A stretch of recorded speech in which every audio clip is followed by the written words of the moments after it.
You wouldn't believe it. This plain and ordinary copper sheet in front of you, after being handcrafted by traditional artisans, turns into a precious artwork worth 5 figures. Because it's handmade, getting one requires advance reservations, yet, it still draws many enthusiasts. I really have to admire these artisans. Now, let's appreciate together how this piece of art is born. The copper sheet's connection points are cut and hammered together. The joints are coated with soldering flux. Then a blowtorch is used to melt copper wire and weld the joints. Both copper pieces need to be welded at their connection points. Once welded, they can be placed into the mold, shaped by pure manual hammering. Also, the marks from the connection points are smoothed out to make the surface more beautiful. Next, trim the edges to make them even. Then, using scissors, the wide end is evenly cut into a gear shape. Immediately after, use a small hammer to flatten the cut edge. And while rotating along the gear's edge, continue hammering down, leaving even hammer marks on the copper sheet to create a scaled pattern on the surface, adding more character. Then, using needle nose pliers, shift the cut edges forward and backward, bend them, and fit them into another mold to continue hammering. The master uses this method for the seamless connection of the copper kettle. Next, a small flame is used to fit the other copper piece into the mold and shape it. The bottom of this copper piece needs to be hammered to extend it into a flared shape. This makes it match the size of the other copper piece, so that the subsequent connection can be perfectly done. After heating and cooling, the hammering continues to shape it, until the copper sheet is stretched to the appropriate size. Though the process looks simple,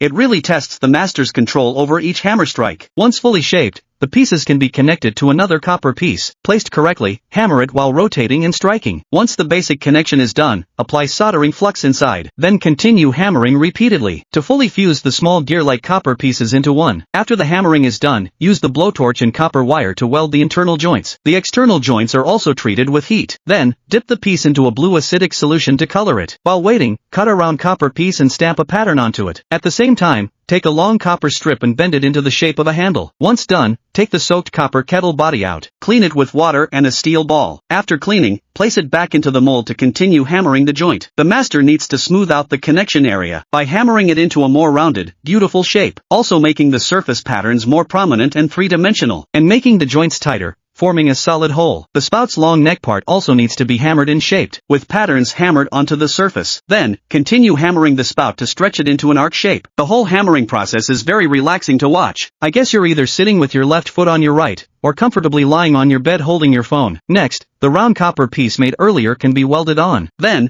the crafted ear-shaped handle is welded onto the copper kettle body. After welding, dip it again into the acidic solution, and clean it one final time with water and a steel ball. Finally, use a polishing machine to polish and smooth the entire copper kettle surface. Only then has this handcrafted copper kettle truly been completed. I really have to admire the artisans for their amazing creativity and exquisite craftsmanship. So, how much do you think this handcrafted copper kettle is worth?